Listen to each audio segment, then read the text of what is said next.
Hey, what's up, everyone? Mike here with Real Dead, and we're going to do a quick Scream 7 Thursday night.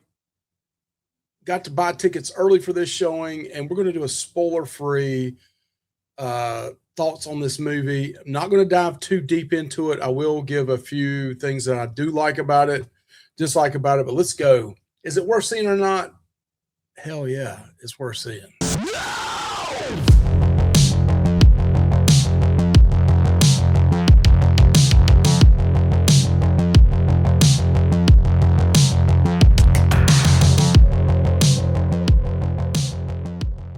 So I want to first say, again, this is spoiler free. Heads up on that.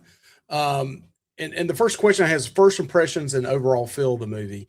This, if you are a Scream fan and love nostalgia, you're going to love this movie. The Nev Campbell is awesome in it. Her new daughter Tatum in it, played by Isabel May, is really good in it as well. Some of the younger teenagers in it physically look a lot older than teenagers, in my opinion, but overall, it's got a great Gen X and Gen Z feel to it, and there's some jokes there along the way that make this movie fun. I laughed out loud a few times and thought it was very good when it came to that part. So again, I definitely think it's worth seeing. I think you're going to have fun with it if you are a Scream fan. I do think the chemistry in this movie between Isabel May and Nev were really good. You can tell, like, it's the old Scream girl. They even bring that up in the movie. Everybody knows, Sydney is a Scream queen, right?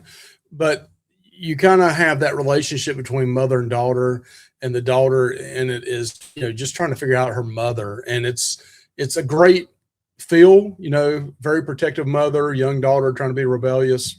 That's not telling too many spoilers, but that relationship is good in the movie. All right. So the directing and pacing of this, I actually like the directing and pacing of it. There are a few hiccups. I do like the first and second act better than I do the third act. That's just my opinion. I kind of feel like it all came together really quick at the end, and then you're like, whoa, okay. But the first and the second scene, act of it are really building up the whole time. I do say this, and this is a spoiler without telling you a spoiler.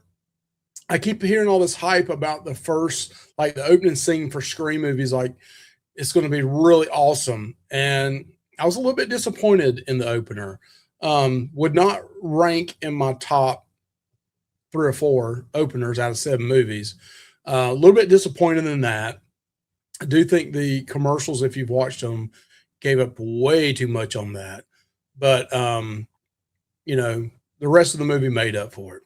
All right, so I'm going to say this. I heard people say that this movie was not gory. I saw Matthew Lillard. I saw Kevin Williamson. I saw people say, well, this is more of a mystery movie and there's not a lot of blood and gore, blah, blah, blah.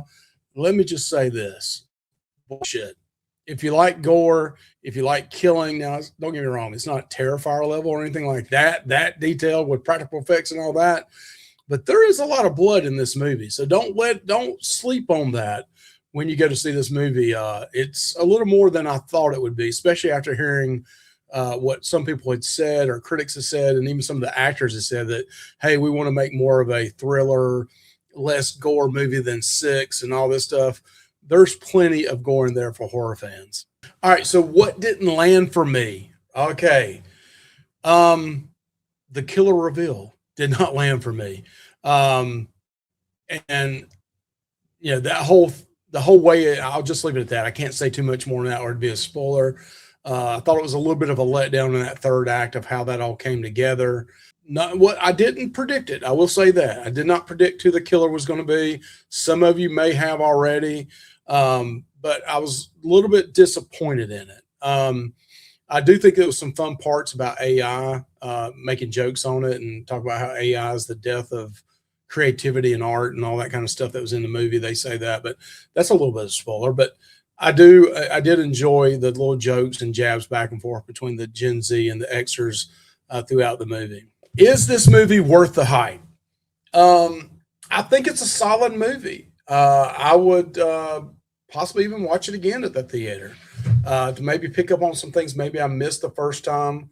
I do think the trailers gave a lot away, and there's been a lot of people guessing at things, and there's some very close suggestions on how this movie plays out. I would give this movie. Listen, I've seen critics now are coming in. It was a 47 down to a 41. I would give this movie a 6 to 6.5 out of 10.